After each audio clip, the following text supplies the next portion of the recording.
哎，来了您得忘书聊英文啊！大家知道我多年以前就在一直用的一款吉他相头箱体模拟的插件，也就是大家都耳熟能详的 Neural DSP。那从今天开始呢，我将会用很多期来系统的讲解 Neural DSP 家的所有的效果器。那 Neural 家的效果器呢，分为2大类啊，一类是经典的相头箱体模拟，比如说 Mesa Boogie。那一类是 Archetype 大师系列啊，比如说 Corey Wong 呢，我之前介绍过，有做了一个详细的视频。那大师系列呢是可以轻松一键搞定大师的同款音色的。那么今天呢，我就借着刚刚发布的这个 Archetype John Mayer X 这个新的插件来给大家讲解。我们将详细的讲解每一个箱头箱体和每一个单块，还有所有的旋钮、电吉他的音色调节的方式还有技术。好了，那么废话不多说，现在马上开始吧。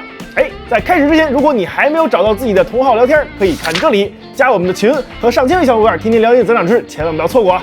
很有精神，点赞了吗？好，我们打开这款插件啊，看到有3个音箱，那这3款音箱呢都非常的经典啊。左边是一个60年代的 Fender。可能是 Fender 的 Deluxe Reverb 或者是 Super Reverb， 它主打的是一个轻音的过载啊，声音比较温暖，动态也比较柔和，非常适合拿来去弹一些 riff。我们先切换到这边哦，在下面呢可以切换3个箱头箱体，那你可以这样哈哦，它是用这个灯光的效果去照的，这也是 Neural DSP 第一次用这种方式啊，特别好看。我们来听一下这个 riff。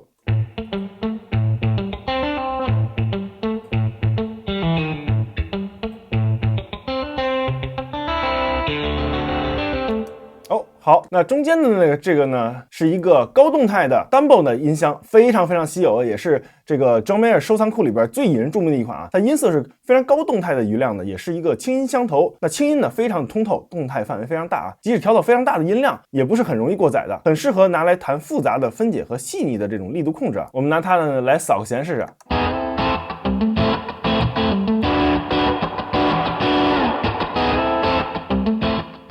那右边的第3款呢是 John Mayer 的标志性的过载箱头啊，它这个是 Tool Rock 给它的一个签名系列，主打的是细腻的高增益的过载。那 John Mayer 呢经常拿它来弹 solo。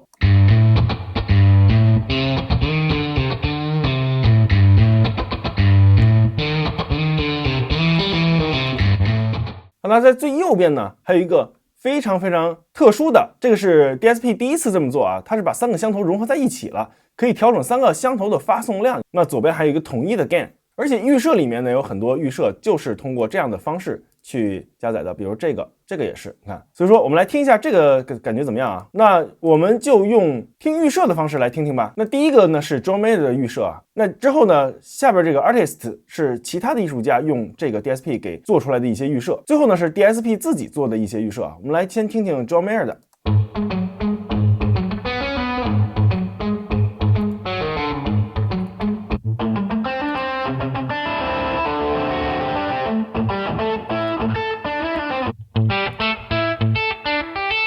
这个是 John Mayer 非常常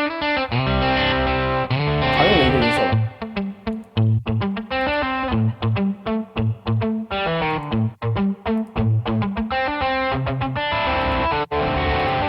过载越来越大了啊。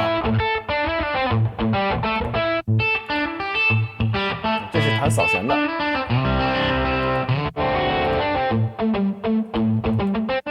当然你在上面左右切换也是可以的。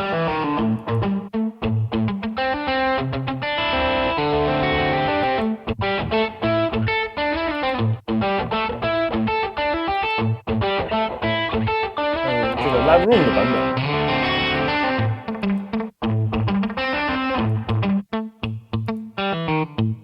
好，最后是 Ultra Clean。哦，挺好。好，主要的呢都是一些非常轻的这种音色啊，这个也是 John Mayer 的一个特色。好，那我们之后呢就来给大家逐个的去讲解这里边的所有的这些界面里边的每一个功能都是干什么的哈。我们都知道 John Mayer 的收藏库是业界最庞大的吉他设备收藏之一啊，特别厉害，能够在 DSP 里边用到这么稀世的珍品的这些箱子还有这些单块呢，也是非常难得的一件事情啊。我觉得这个插件特别好。我们现在来看第一个模块，它是一个前置效果器，当然我们可以右键给它关掉或者打开，我们也可以结合这样的方式呢，把一些其他的通路给它旁通通调，然后呢挂多个 DSP 的插件，然后来实现一个不一样的链路哈，这个是有意思的。比如我们可以用Core One 的箱体之类的也是可以的啊。好，那么左边第一个是一个放大器啊，能够微妙的强化单线圈的复古拾音器的自然特质，给它加一些饱满度。我们关掉和打开再试试。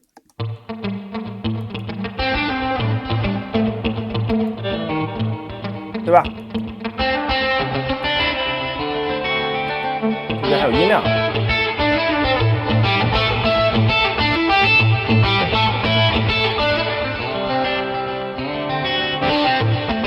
好，能够给它推出来一点点，让它更容易去失真，增加一些饱满度。那一般呢都是开着的啊。之后是一款包络的滤波器，它可以给轻音和过载音色呢增加一些质感。我们给它打开来听一下。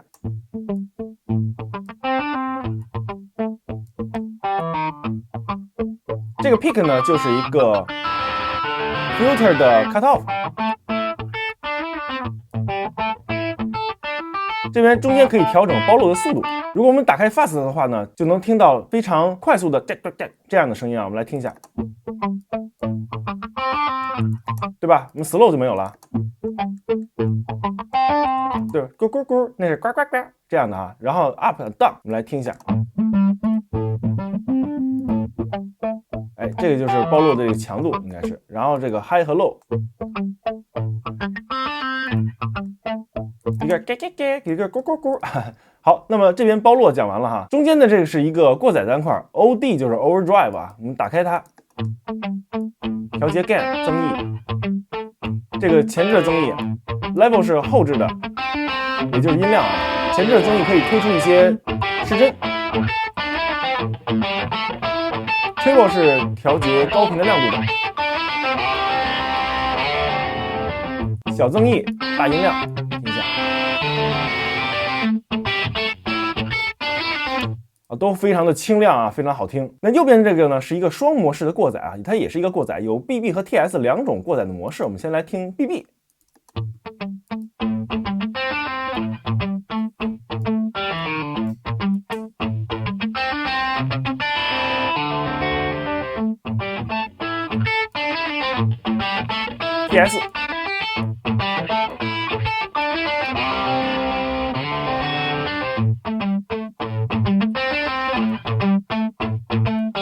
这个痛也是啊，这个是调节频段均衡的，它是一个非常大斜率的一个 EQ。然后后面呢，这个是一个前置的延迟效果器，它把效果器加在前面了，这个也是John Mayer的一个特色啊。我们来听一下，这边可以调延迟的时长 ，feedback 延迟次数，打开。Blend 是发送的，单时比例。哦，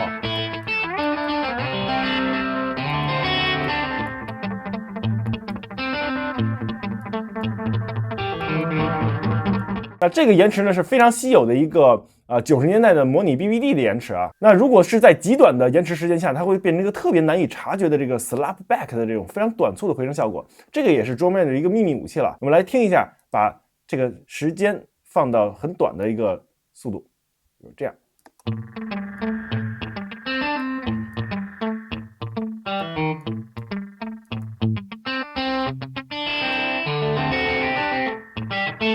听出区别来了吗？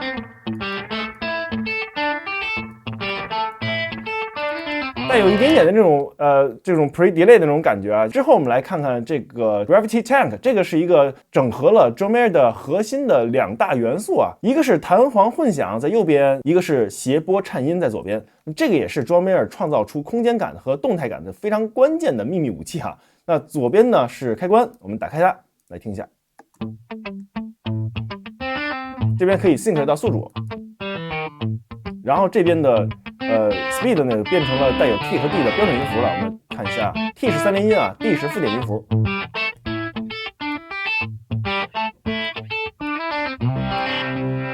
这边呢是颤音的强度控制。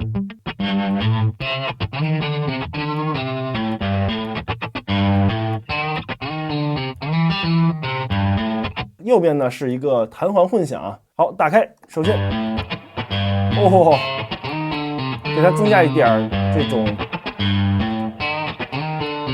房间的感觉，特别好。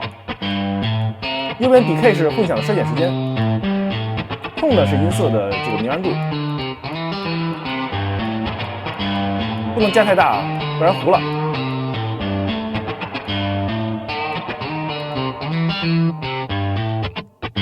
完全不一样了吧？好，之后呢，我们就来详细的讲解这个箱头和箱体的这个部分啊。先来讲箱头。当我们选择3个信号融合在一起的组合呢，箱体界面就没有了。我们看这上面会显示，看这边箱体界面啊，这个是箱体界面。那选择这个呢，箱体界面就没有了。那如果选某一个箱头或者音箱的话呢，箱体界面就会多出来了。而且在箱体界面呢，我们也可以调整箱头的设置，这个非常好啊。而且我们刚才说了，可以把这个链路给它切断，然后我们可以单独的去用某一款箱体加上特定的箱头。或者这样切换都可以，非常方便啊。好，那么我们先来听听第一个箱头，左边是有一个 Brit 明亮的开关，高频会多一点，然后 Volume 是过载，是一个非常轻的这个 Fender 音色啊。Bass Treble 这个是2段的被动 EQ。右边 Output 是音量的输出 Pass， 非常好听的一个很轻音的音色哈。好，那我们看中间的这款音箱 Dumbo 啊，是非常传奇的一款音箱。那这边呢有2个输入档位切换，一个是 FET 的场效应晶体管，我们来听一下这个增益会更灵敏一点。这是普通模式。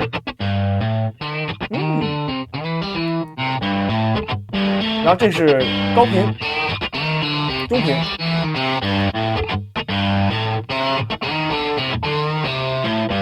好，这个场效应的这个管呢，会增加一点前端的这种激励，让箱头更容易进入失真和过载的感觉啊。我们来试一下普通的，然后来调节，然后再试一试场效应管来调节啊。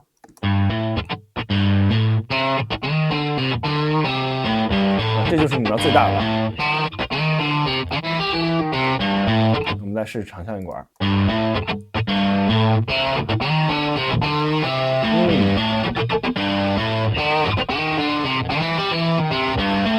比刚才更加的有一点点激励的感觉了，非常不错。那中间的这个 Dumbo 的音箱呢，也是一个比较轻音的声音。然后呢，它有3段的均衡 Bass、Middle 和 Treble， 我们来听一下。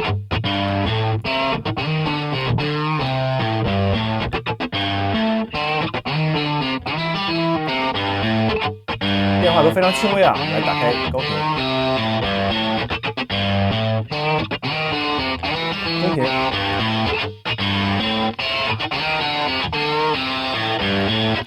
非常的 clutch 的一个声音啊，特别好听。然后呢，第3个箱头箱体的组合，左边呢也有一个非常有意思的是一个 EQ1 和 EQ2 2种均衡的模式切换。我们来打开 EQ1 来听一下。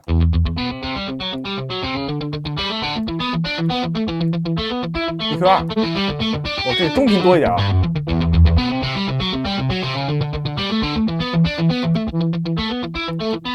如果你想要一个很亮的音色，就 EQ1 加 Brit。那都打开的话就都很亮啊，中高频都很多。它是一个4段的 EQ， 最后 Presence 是临场度，切换一下。一个是扁扁的片片的感觉，一个是中频非常多的一个很厚实的 Dumbo， 最后一个是比较高增益的这个前面款的83。整体来说呢，都是比较轻音的，非常适合弹快速的这种技巧性的 solo， 还有一些 riff 啊。之后呢，我们来看箱体的界面，我们先把信号通路给它关上啊，然后选择 Dumbo 的这个箱头，然后来切换箱体。来，我们来听一下。好，先切换到第一个箱体，那左边都是可以切换话筒的。我们可以看到这有2只话筒在录制，而且2只话筒都打开了，你可以给它关上啊。这话筒就灭了。打开了以后，我们可以看到有这么多只话筒啊，那一共有11只话筒。我们先来看第一个是疏而勿欺啊，我们可以自由的去切换更改它的位置。那左边的这个是 position， 在它横向的位置，右边的这个 distance 是不是上下啊？这个是远近。你看拉到最远的时候呢，这个话筒明显变大了一点点啊，这是远近的关系啊，它并不是说上下的关系。好，那这一点要注意一点。好，我们先听一下。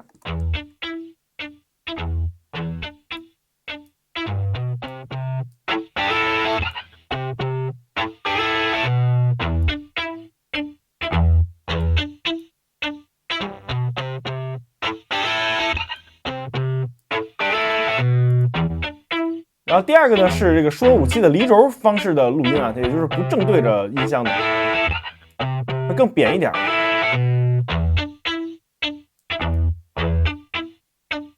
如果你离远了音箱的话呢，会带来更多的房间的声音。当然我们也可以把这个 Room Synth 给打开啊，这边是有一个比较特殊的 Room Synth， 是可以发送一点点房间的声音来，增加一些真实度啊，非常好听。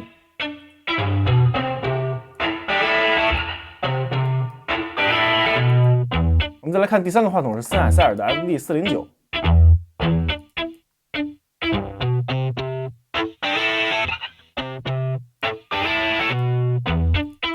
421，这个是也是 MD 的。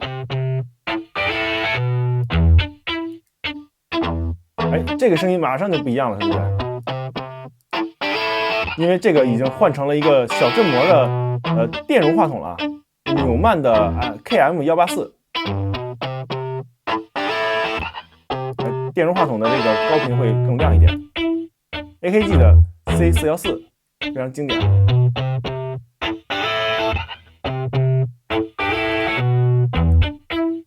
好，森海塞尔的4006，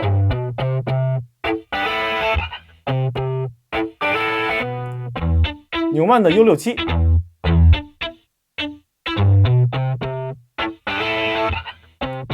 然后这些呢就都是电容话筒，下面是履带话筒啊 ，Royer 的 R121。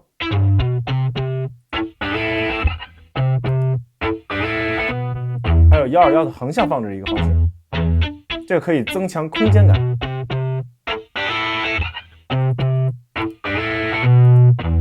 最后也是 Royer 的 R160， 3个履带话筒。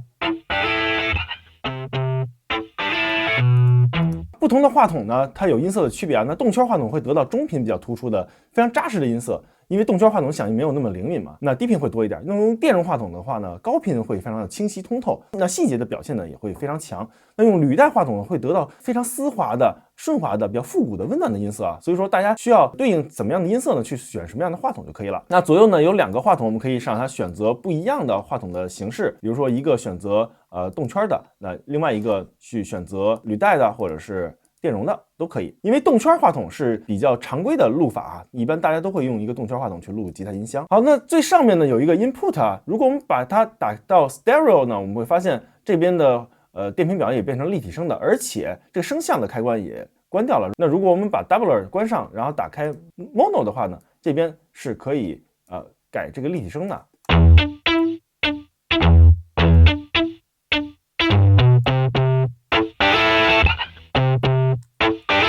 如果我们打开stereo 的话呢，它就相当于是一个立体声的信号，它就不需要调节这个声像了。当然 doubler 也是可以的，我们点开 normal， 然后点开 doubler 呢是复制一遍声音，然后呢再通过一个哈斯效应，我们增加一些毫秒数，让两边呢听起来不太一样出现的位置时间，它的立体感会更强一点。听一下。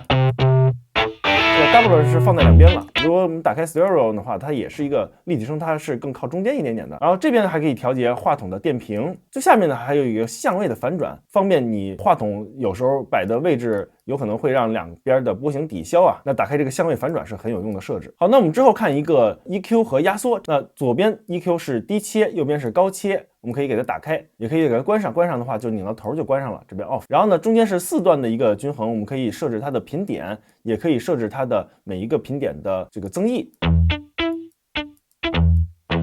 可以切到500赫兹。上面是1000赫兹，可以切到。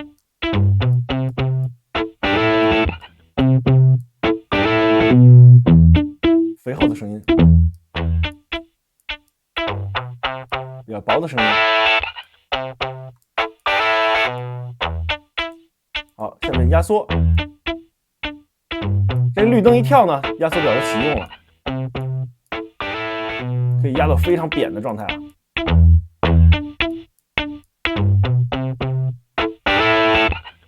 不推荐大家加那么多压缩啊，适量就好。好，那最后呢是一个空间类的效果器啊，一个 delay， 一个 reverb， 这也是 DSP 比较老的传统了。好，我们先把 delay 打开 ，mix 打开，也可以同步到宿主。这边 time 呢就会变成一个标准的时长。刚才说了 T 和 D 的区别，对吧 ？Hardiness 呢是高频增加一点点，让它更现代一点。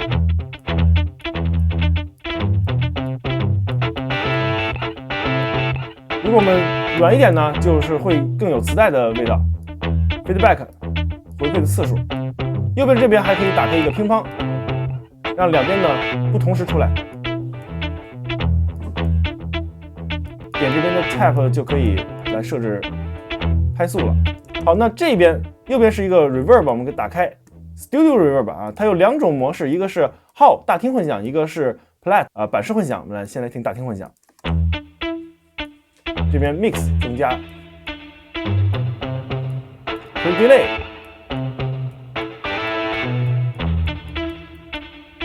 delay，decay 是这个衰减的时间，也就是房间的阻尼啊，你贴更多吸音棉呢，就 decay 就少一点。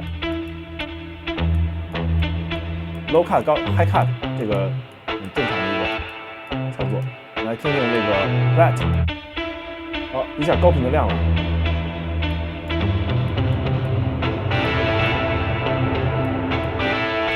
我们再来看看左边这个 input 啊，就是调节输入的音量的。然后 gate 呢，是我们在弹真吉他的时候呢，会有一些底噪，这边是一个噪音门啊，大家都知道。这边呢是一个移调啊，然后呢右边是输出。当然在这边还可以 save as， 我们如果调节好一个自己的音色，我们可以给它保存成自己的预制的啊。这边还可以选一些 tag， 方便我们进行查找，还可以加入最爱。最左下角呢有一个调音器，这边可以在调弦的时候用啊。这边还可以打开监听，然后这边有 MIDI， 这个挺重要的，它可以帮助我们用 MIDI 的 CC 来去控制做 automation 自动化处理，它可以选择这个软件里边所有的旋钮啊，都非常方便的。好了，那么这期视频就到这儿，关注老师给你带来最新的音乐讲解，拜拜了您嘞。